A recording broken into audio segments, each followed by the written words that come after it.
자, 오늘은 사무엘상 21장 말씀을 가지고 다윗의 거짓말과 인간적인 행동 이런 제목으로 말씀 전하도록 하겠습니다. 한번 따라해 봅시다. 다윗의 거짓말과 인간적인 행동.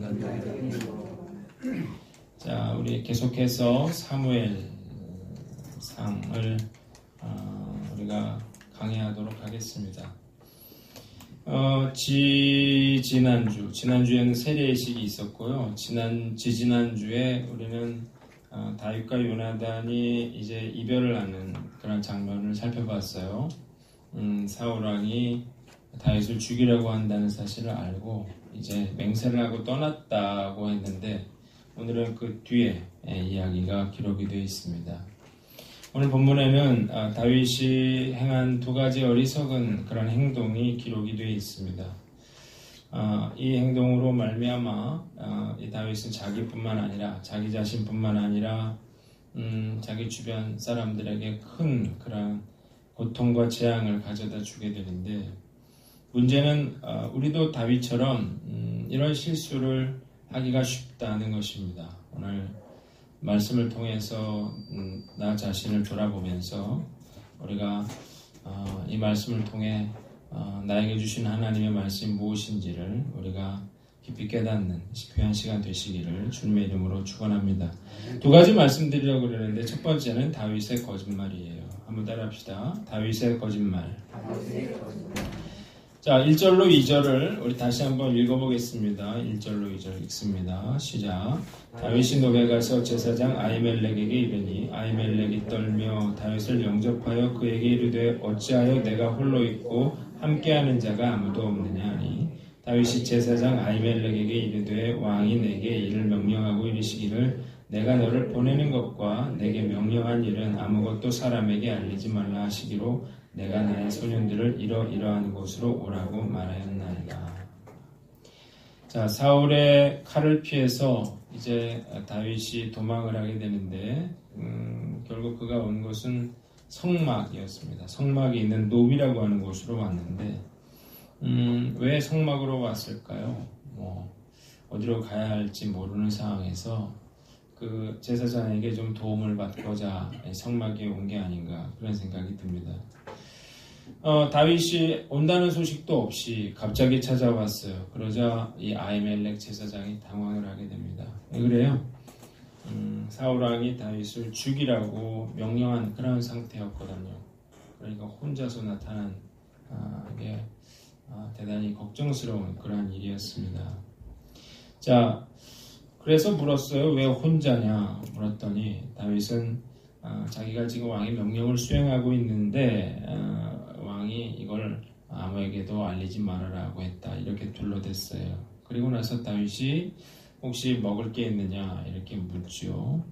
그러자 아히멜렉이 성전에 바쳤던 진설병이라고 하는 건 뭐냐면 제사장이 예배 때 12지파를 대신해서 떡을 이렇게 진설을 하거든요. 그러면 이제 제사 끝나면 그걸 물려내서 그걸 제사장과 그 자식들이 먹는데 그 물려낸 떡밖에 없다는 거예요. 그러면서 다윗이 배고파하는 것을 보고는 여자를 가까이 하지만 않았으면 내가 주겠다 그렇게 이야기를 하죠. 그러자 다윗이 3일 동안 여자를 가까이 하지 않았다 이러면서 그 떡을 달라고 합니다.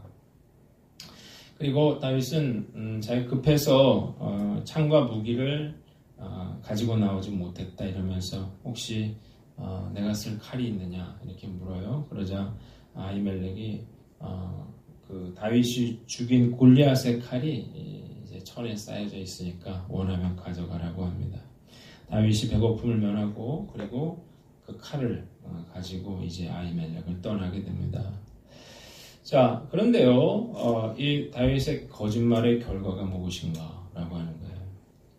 자, 7절을 보겠습니다. 7절을 보니까 한번 같이 읽죠. 시작. 그날에 사울의 신하 한 사람이 여호와 앞에 머물러 있었는데 그는 도액이라 이름하는 에돔 사람이요 사울의 목자장이었더라. 자, 다윗의 이런 거짓말이 그를 믿고 호의를 베풀어 주었던 아히멜렉에게 큰 그런 화를 불러일으키게 됩니다. 그 이유는 7절에 보니까 도액이라고 하는 사람, 사울의 그런 목자장이었는데 이 사람이 그 이야기를 듣고 있었다는 거예요. 그래서 그걸 즉시 사울 왕에게 알렸습니다. 그러자 이 뒤에 보면 나오겠지만 사울 왕이 군사들을 끌고 와서 아히멜렉을 쳐 죽여요. 그리고 아히멜렉뿐만 아니라 제사장 85명을 학살을 하게 됩니다. 자, 별 생각 없이 거짓말을 했는데 이런 참혹한 결과를 얻게 됐어요. 우리가 생각해 볼 건 세 번째는 뭐냐면 다윗이 그런 거짓말을 왜 했겠느냐라고 하는 거예요. 자, 다윗이 왜 거짓말을 했는가? 첫째, 두려움에 빠졌기 때문입니다. 자, 계속해서 이제 사울 왕으로 인해서 이제 도망다니는 상황이 되고 언제 죽을 줄 모르고 이렇게 하다 보니까 그 마음속에 두려움이 생겼어요. 그래서 사실대로 말했다가 또 어떤 어려움을 당할지 몰라서 그는 거짓말을 했습니다. 자, 그런데 다윗이 어떤 사람인가요? 다윗이 하나님 앞에서 의로운 사람이라고 우리는 배웠는데, 그리고 골리앗 앞에서도 뭐라고 했어요? 너는 칼과 단창으로 내게 나오거니와 나는 만군의 여호와 하나님의 이름으로 너에게 나아간다고 그렇게 당당히 나아갔던 그런 믿음의 사람이었는데, 오늘 보니까 술술 거짓말을 하고 있습니다. 자, 왜 이렇게 됐습니까? 이런 믿음의 사람이라도 두려움에 빠지면 이렇게 거짓말을 할 수 있다는 것을 우리가 알 수 있다는 거예요. 자, 한번 따라해 봅시다. 믿음을 키워라. 자, 다윗이 이렇게 거짓말을 한 이유는 그가 하나님을 신뢰하지 못했기 때문이거든요. 두려웠기 때문이거든요. 그가 솔직하게 말했다가는 체포되거나 죽을 수도 있다고 생각을 했기 때문이에요. 그런데 한번 생각을 해보세요. 다윗은 하나님께 기름 부음을 받았습니다. 그러니까 다윗이 왕이 되기까지는 죽지 않게 돼 있어요. 어떻게도 죽지 않아요. 그런데 다윗은 지금 걱정과 염려에 빠져가지고 이런 거짓말을 하고 있는 것입니다. 우리 앞에 봤잖아요. 사울이 코앞에서 창을 던졌는데도 맞지 않았죠. 그리고 자객을 보냈는데 자기 아내가 미갈이 살려주고 또 그래서 자객을 보냈더니 막 예언을 하고 사울이 직접 갔는데 사울도 예언하는 그런 일이 벌어지면서 다윗이 보호함을 받았는데 다윗이 두려움에 빠지니까 그걸 다 잊어버렸어요. 그리고 거짓말을 하게 된 것입니다. 자, 이 다윗은 어떤 생각을 했어야 되냐면 내가 솔직히 말해도 나는 죽지 않는다라는 그런 믿음이 있었어야 되는데 그 믿음이 없어서 지금 거짓말을 하고 있는 거예요. 얼마 전에 우리 영서가 그 학교에 갔는데 갑자기 집에 와 있더라고요. 그래서 뭐 하냐 그랬더니 뭐 수행평가 과제를 놓고 갔다는 거예요. 지금 온 방을 다 뒤졌는데 나오지가 않았어요. 그래서 얼른 또 학교에 갔는데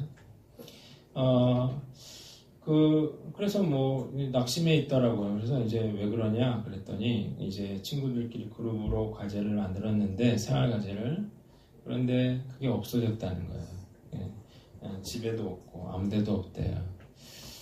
그러면서 자기 책상에 놔뒀는데 아마 어떤 친구가 치운 것 같다, 버린 것 같다 그렇게 얘기를 하더라고요. 그래서 제가 그럼 다시 하면 되잖아 그랬더니 이게 그룹으로 한 거기 때문에 다시 할 수가 없다는 거예요.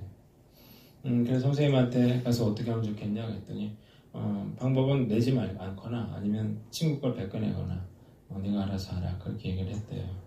그래서 제가 고민을 하더라고요. 그래서 제가 정직하게 해라. 이게 지금 사실 고등학교 2학년 내신이 중요하거든요. 요즘 아이들 보면 뭐 중국어 같은 경우에 1등급을 따려면 전교 3등 안에 들어야 됩니다. 그러니까 3등과 4등 차이는 뭐 0.1점 1점이 아니고 0.1점 차이로 이게 등급이 갈리는 상황이라 이런 과제 하나 안 내는 건 굉장히 엄청난 불이익을 당할 수 있는 거거든요. 얘기를 했더니 이제 고민을 하다가 결국 자기가 안 내기로 했다 그렇게 말을 하더라고요. 그래서 칭찬을 해줬어요. 그래서 너가 원하는 거 하나 사주겠다. 우리 부부 그런 얘기를 해주고 선생님한테 가서 얘기를 했더니 선생님이 잘했다고 했대요. 참 잘했다. 그게 잘 사는 거라 그런 얘기를 했대요. 이야기를 들은 전사님이 여기서 정직하게 했다고 용돈도 줬습니다. 그런데 이번에 성적표 나왔는데 보니까 1등급이 나왔더라고요. 그 생활까지 안 냈지만 정직하게 했는데 손해를 가고 있는데 결국 좋은 결과를 얻게 됐습니다. 저는 점수보다 중요한 건 정직하게 행동하는 그런 손해를 감수하고 정직한 행동을 하는 것, 그것이 저는 중요하다는 생각을 해요. 자, 여러분도 우리가 사실 왜 거짓말을 하냐면 손해가 되기 때문에 그러거든요. 그러나 우리가 손해보지 않으려고 거짓말을 하게 되면 결국 그것이 다윗처럼 자신에게 또 다른 사람에게 이런 재앙으로 고통으로 돌아올 수 있겠다는 거예요. 우리가 이 사실을 알고 여러분들이 정직하게 행동하시기를 바랍니다. 두 번째는 대수롭지 않게 생각했기 때문이에요. 다윗이 거짓말을 했는데 이 정도쯤이야. 아무도 문제가 되지 않는 그런 단지 배가 고팠을 뿐이고 무기가 필요했을 뿐이에요. 아무 문제가 없어 보였어요. 그러나 그의 거짓말이 결국 엄청난 재앙으로 되돌아왔어요. 우리가 대수롭지 않게 한 그런 거짓말도 결국 이런 엄청난 결과를 초래할 수 있다는 사실을 우리가 알아야 합니다. 우리가 습관적으로 거짓말하는 게 참 많거든요. 남편이 아내에게 하는 거짓말이 있어요. 뭔지 아세요? 일인데 보너스 타면 당신 갖다 줄게. 이게 제일 많이 하는 거짓말이라 그래요. 또 오늘 회사 동료 부친상이라 상가집에 가야 돼. 이런 거짓말을 한다 그래요. 아내가 남편에게 하는 거짓말은 뭔지 아세요? 화 안 낼 테니까 솔직하게 말해봐. 이게 첫 번째 거짓말이라고 했습니다. 부모가 자녀에게 하는 습관적인 거짓말은 뭔지 아세요? 네 돈 엄마가 다 저금해 줄게. 이런 거짓말. 또 장사꾼은 뭐라 그래요? 늘 미치고 팝니다. 병원의 간호사들은 치과 따끔해요. 이런 거죠. 이런 오래된 유머가 있죠. 할아버지와 손자가 목욕탕에 갔는데 손자가 할아버지에게 물었어요. 할아버지 그 물 뜨거워? 그랬더니 할아버지가 시원하다 그랬다고요. 그래서 이 손자가 물속에 뛰어들어갔다가 깜짝 놀라서 뛰어나왔어요. 그래서 이렇게 말을 했어요. 믿을 놈 하나 없네. 우리 사회에 얼마나 거짓이 만연해 있는지 모릅니다. 정말 정치인들은 거짓말을 밥 먹듯이 하고 그리고 심지어 정부가 앞장서서 거짓말을 하고 있는데 그게 지금 다 드러나고 있는 거죠. 정말 나라가 망하지 않은 게 신기할 정도인데 우리가 정말 거짓말이 생활화된 그런 세상에서 살고 있는데 결국 이런 거짓말들이 자신과 이웃에게 그런 화로 돌아오게 된다는 사실을 우리가 알아야 됩니다. 부끄러울 것이 없는 일꾼으로 라고 하는 책을 쓰신 김인수 교수님이 이런 글을 썼어요. 초등학교 2학년인 그 막내딸의 운동회를 이제 보러 학교에 갔는데 6학년 아이들이 이제 그 장애물 달리기를 하고 있었습니다. 본부석에서 앞에서 출발을 해서 운동장을 돌아서 이 중간에 매트리스를 깔아놓고 거기서 구르기를 한 뒤에 장애물을 넘고 이제 다시 본부석으로 달려오는 그런 거였는데 한 아이가 열심히 뛰어서 이제 교수님이 있는 엄마 쪽으로 달려왔어요. 엄마 내 1등 했어. 엄마도 봤어. 정말 잘했다. 그랬더니 이 아이가 이런 얘기를 하는 거예요. 근데 엄마 애들이 나보러 안 굴렀대. 너무 급하게 서두르다 보니까 구르고 달려갔어야 되는데 그냥 달려간 거예요. 자, 그러자 이 엄마가 이렇게 이야기를 했어요. 세상 다 그렇게 사는 거야. 그렇게 말을 했다는 거예요.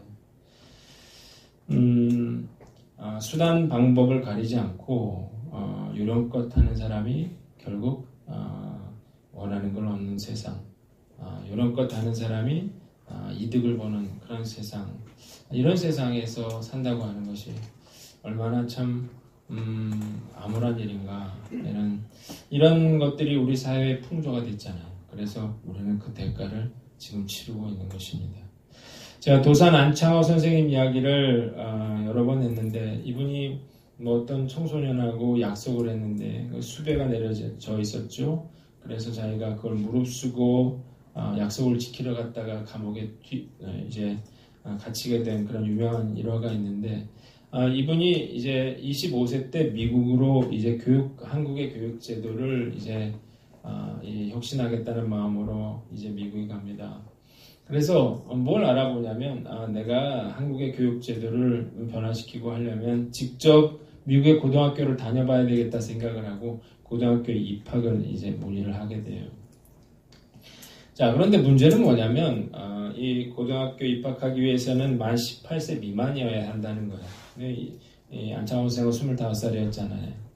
그래서 입학할 수가 없게 됐어요. 그러자 사람들이 이야기를 해서 좋은 일로 하는 건데, 또 외국 사람들이 동양인을 볼 때 굉장히 어리게 보기 때문에 18살이라고 얘기하고 그냥 들어가면 될 것, 입학될 거다. 이게 나라를 위하는 길이다. 이렇게 이야기를 설득을 했대요. 그러자 이 안창호 선생이 이야기하기를, 내가 정말 이 나라가 거짓말 때문에 이렇게 망하게 됐는데 이런 나라 다시 이렇게 세운다고 내가 여기 왔는데 내가 거짓말을 해서 이런 학교를 다니면 되겠느냐 이러면서 내가 학교를 다니지 않더라도 거짓말을 하지 않겠다 이야기를 했대요. 이 이야기를 들은 미국의 그 고등학교 여교장 하나가 이 법은 미국인에게만 해당되는 거고 외국인인 안창호 선생에게는 해당되지 않는다면서 받아주었다는 그런 유명한 일화가 있습니다. 안창호 선생이 늘 이런 얘기를 했대. 죽더라도 거짓말을 하지 말자. 꿈에라도 거짓말을 하지 말자. 이런 얘기를 했다는데, 이 시대에 우리가 어떻게 살아야 할지, 믿음의 사람이 어떻게 살아야 할지 우리에게 도전하는 이야기가 아닌가 하는 생각을 해봅니다.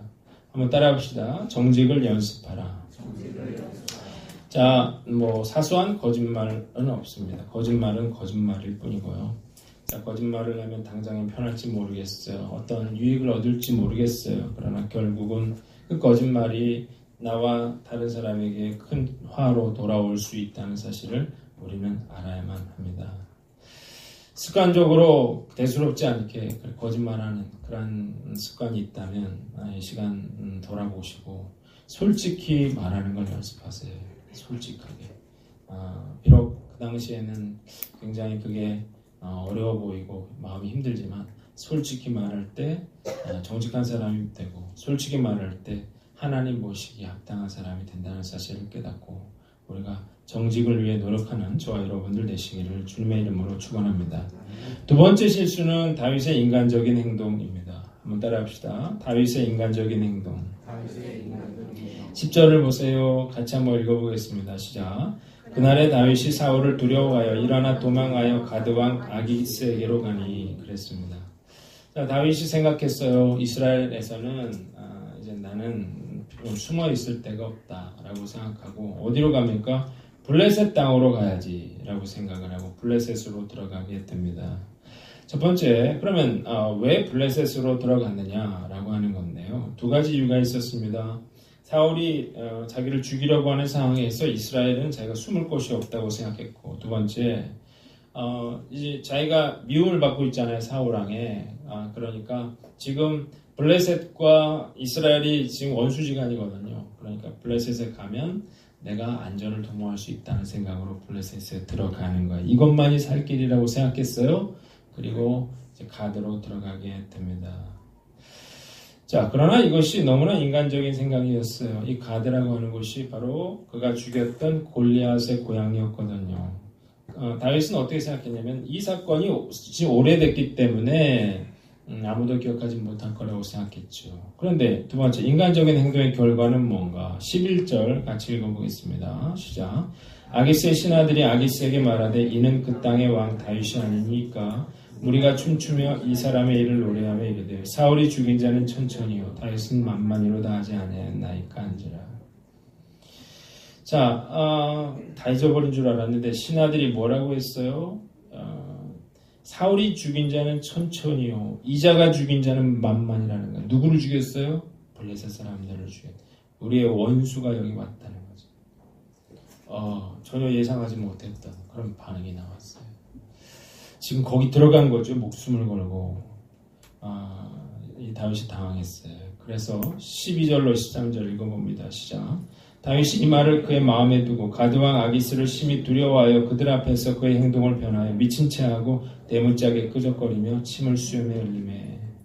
다윗이 살아남는 유일한 길은 미친 척하는 거였습니다. 그래서 미친 사람처럼 대문짝으로 가서 거기다 뭘 기록을 하기 시작했어요. 그리고 수염에 침을 흘리면서 미친 사람 행세를 하고 있었다는 거죠. 자, 절대절명의 순간에서 다윗이 살아남은 건 또 하나님의 은혜였어요. 14절로 15절을 보세요. 같이 읽어봅니다. 시작. 아기스가 그의 신하에게 이르되 너희도 보거니와 이 사람이 미치광이로다. 어찌하여 그를 내게로 데려왔느냐? 내게 미치광이가 부족하여서 너희가 이자를 데려다가 내 앞에서 미친 짓을 하게 하느냐? 이자가 어찌 내 집에 들어오겠느냐 아니라. 자, 미친 짓을 하니까 미친놈을 여기 왜 들어왔지? 이러면서 화가 났어요.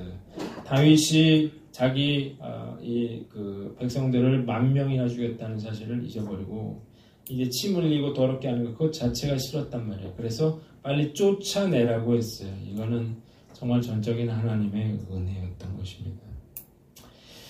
자, 뭘 보여주나요? 다윗이 살기 위해서 블레셋으로 갔죠. 그래서 어떻게 됐어요? 죽을 뻔했어요. 그리고 미친 척하고 비로소 살아나왔다는 거죠. 자, 골리앗과 싸웠던 그런 승리한 그런 영웅이 거기 대문짝에서 굴르면서 침을 흘리는 그런 부끄러움을 당했다는 거예요. 자, 하나님의 백성이 정말 인간적인 행동으로 어디까지 갈 수 있는지 우리가 다윗을 통해서 알 수 있다는 것입니다. 여러분, 이게 쉽지 않아요. 창세기 12장에 보면 아브라함의 이야기가 나오는데 아브라함도 똑같은 인간적인 행동을 했다가 굉장히 공경에 처하게 됩니다. 하나님이 아브라함에게 너는 가나안 땅으로 내 약속한 땅으로 가라고 해요. 그래서 아브라함이 이 하나님 말씀에 순종하여 본토 친척 아베 집을 떠나 하나님이 약속한 땅으로 떠납니다. 그건 잘했어요. 근데 문제는 뭐냐면 기근이 그 땅에 있었다. 그러자 마음속에 믿음을 잃어버렸어요. 큰일 났네. 굶어 죽겠네. 그리고 어디로 갔어요? 애굽으로 갔다는 거죠. 이건 하나님께 묻지 않고 행동했던 그런 인간적인 행동이었습니다. 가보니까 가서 걱정이 되는 거예요. 왜? 자기 부인이 미인이거든요. 그래서 그 애굽 왕이 사라를 빼앗고 자기를 죽일까봐 두려웠어요. 그래서 불러서 얘기를 해요. 사람들이 누구냐고 묻거든 내 여동생이라고 해라. 내가 오빠라고 하라. 그렇게 얘기를 하죠. 아니나 다를까 바로에게 소개를 받아 이제 신하들이 보고 놀랬어요. 그리고 묻죠. 누구냐 그랬더니 내가 여동생이라고 했어요. 그러자 어떻게 했어요? 사라를 바로의 궁으로 데려가게 되는 거죠. 하나님이 역사했어요. 바로에게 재앙을 내립니다. 깜짝 놀랐어요. 그러자 바로가 아브라함을 부릅니다. 창세기 12장 18절 보니까 바로가 아브라함을 불러서 이르되 내가 어찌하여 나를 이렇게 대접하였느냐? 내가 어찌하여 그를 내 아내라고 내게 구하지 않냐? 거짓말을 했다가 어떻게 해요? 아내를 빼앗기고 그리고 이런 이방인에게 이런 책망을 받는 그런 부끄러움을 당하고 있는 것을 우리가 볼 수 있습니다. 자, 인간적인 행동 어쩔 수 없다고 생각하지만 결국 자신에게 큰 손해로 돌아오고 또 수치로 돌아올 수 있다는 거예요. 한번 따라봅시다. 서두르지 말라. 인생의 고난과 위기가 올 수 있습니다. 기근이 올 수 있어요.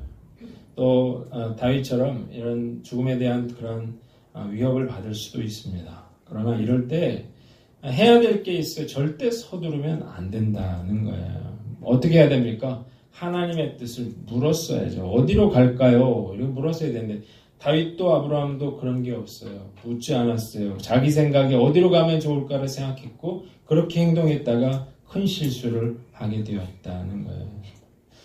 많은 성도들이 위기에 처하잖아요. 그러면 막 행동하게 됩니다.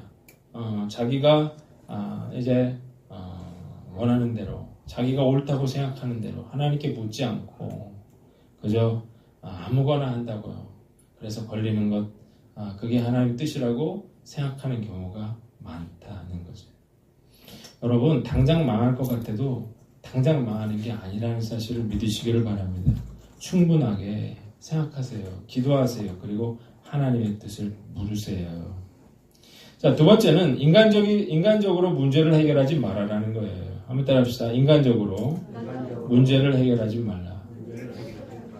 자, 위기가 오면 어떻게든 자기 힘으로 문제를 막 해결하려고 하는데요. 그래서 더 어려움을 겪게 되는 거예요.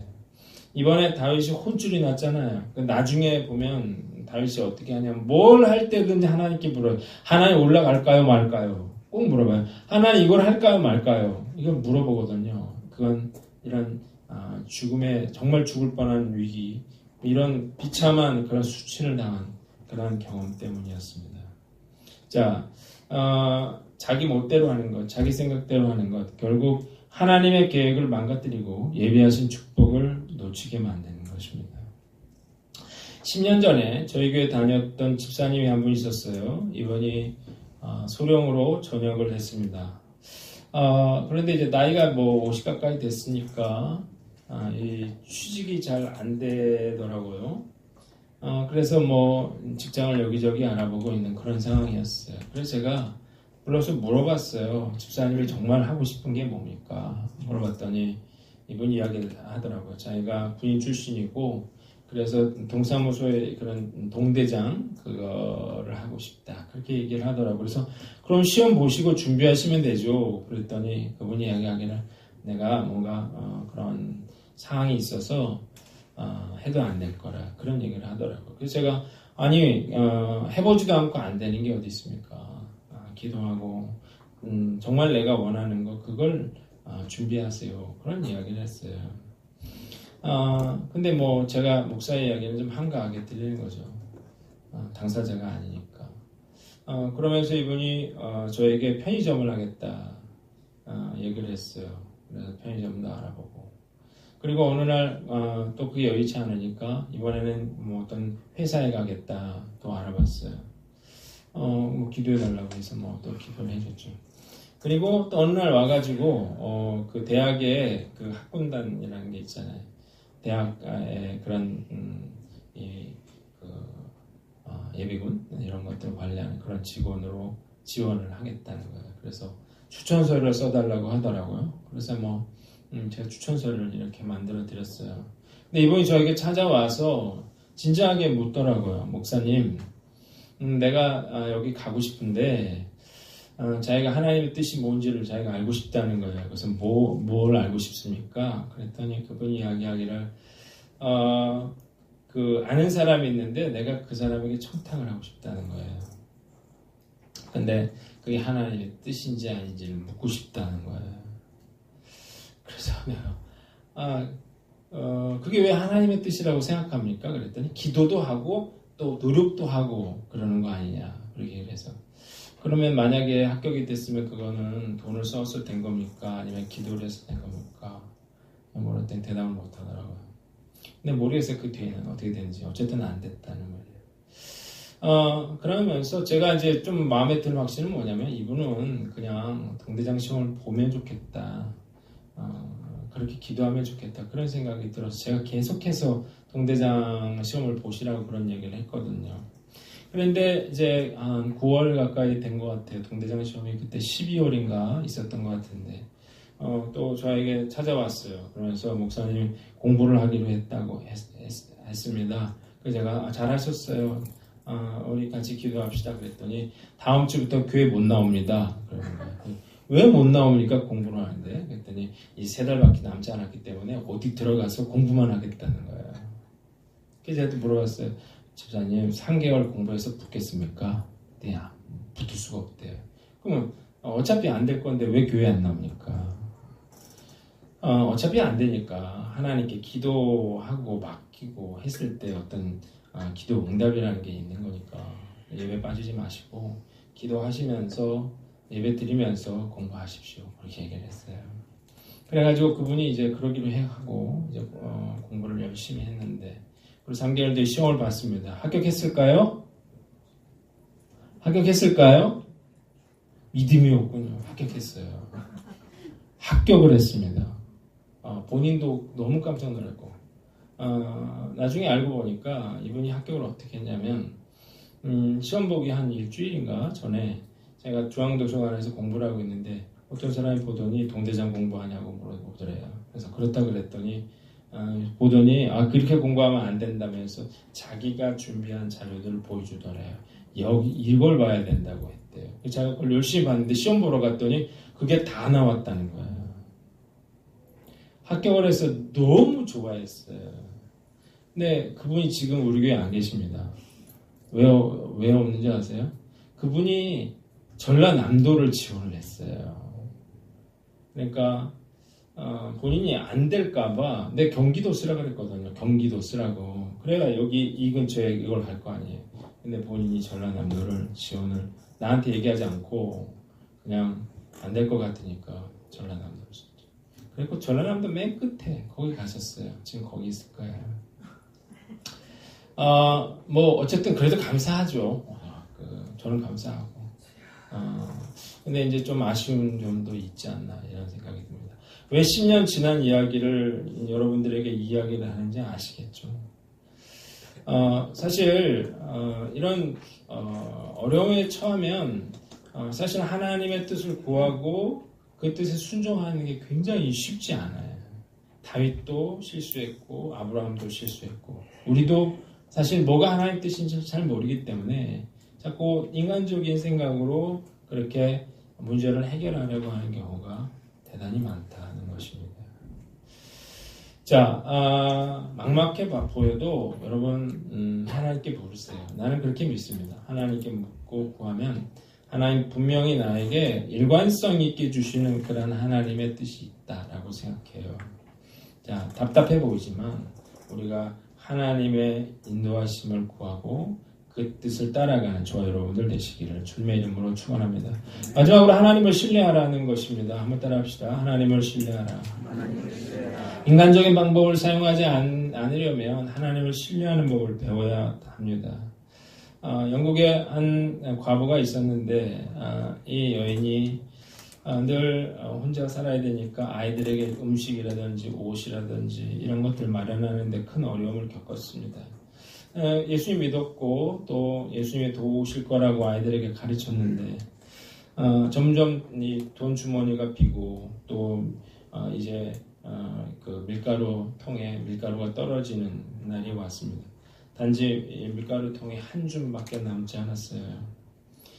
이 어머니가 배고픈 아이들을 위해서 빵을 만들어 주려고 이 통 밑바닥을 긁고 있는데 믿음이 흔들리면서 눈물이 쏟아지기 시작했어요. 그래서 이 여인이 통곡을 하면서 울기 시작했습니다. 그러자 이 작은 아들 하나가 와서 엄마가 오니까 엄마 치맛자락을 잡아당겼어요. 아들을 봤는데 이 아들이 엄마에게 엄마 왜 울어? 라는 거예요. 그러면서 하나님이 엄마가 이 통 밑바닥을 긁어 모으는 소리를 못 들으실까 봐서 그렇게 묻더라는 거예요. 이야기를 듣고 이 여인의 흔들리는 그런 믿음이 되살아났다는 간증을 했습니다. 여러분 믿음이라고 하는 것 우리가 신앙생활이라고 하는 것은 안 보이는 것을 믿는 것입니다. 그래서 쉽지 않아요. 여러분 예전에 인디아나 존스라고 하는 영화를 보신 분들이 있을 거예요. 잃어버린 법궤를 찾아서 거기에 어떤 성배를 찾기 위해서 그 동굴 안에 막 이렇게 거기를 해리슨 포드가 막 찾아서 올라가고 있는데 길이 끊어져 있는 거예요. 그때 해리슨 포드가 어떤 행동을 하냐면 자기 아버지가 해준 그 이야기대로 허공에다가 발 하나를 어떻게 해요? 내밀어요. 자, 그러자 갑자기 발 밑에 다리가 짠 하고 나타나게 되는 거죠. 이 영화는 우리가 하나님을 신뢰한다고 하는 것이 어떤 것인지를 알게 해주는 그런 영화입니다.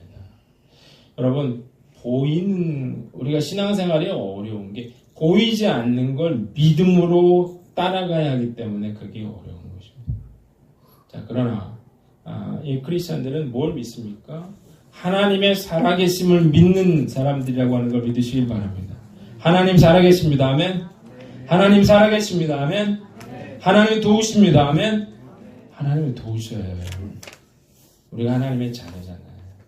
아닐 것 같죠? 안 도와줄 것 같죠? 하나님 도와줍니다.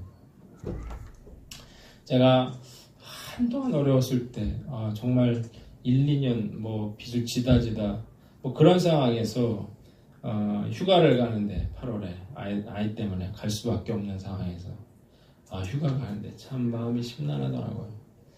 빚내서 휴가 가는 그 심정은 뭐 말로 할 수가 없어요. 이게 가는 게 맞는 건지 내 욕심인지 그러면서 뭘 해도 마음이 이렇게 어둡더라고요. 그때 기억이 지금도 나요. 커피 한 잔을 사 먹을까 말까 그런 마음도 마트 가서 내가 뭐 하고 있나 이런 생각을 한 적이 있었어요. 생각해보면 쓸데없는 생각이었어요. 지금 생각해보면 그냥 놀았으면 되는 거예요. 그냥 잘 먹고 잘 잤으면 되는데 생각을 해보면 왜 그렇게 삶의 구비구비마다 그런 걱정들을 했을까. 걱정을요 정말 많이 했어요. 생각해보면 20년 전에도 했어요.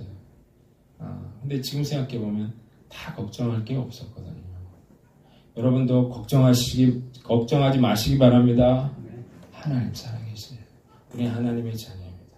자녀는 하나님이 돌보시게 되어 있습니다. 오늘 하나님을 끝까지 신뢰하고 막 너무 서두르지 마세요. 너무 인간적으로 문제를 해결하려고 하지 마세요. 다니엘과 세 친구들은 어떤 믿음이 있었어요? 그리야 아니하실지라도 죽으면 죽으리다 라고 하는 그런 믿음이 있었거든요. 죽었습니까? 죽지 않았어요.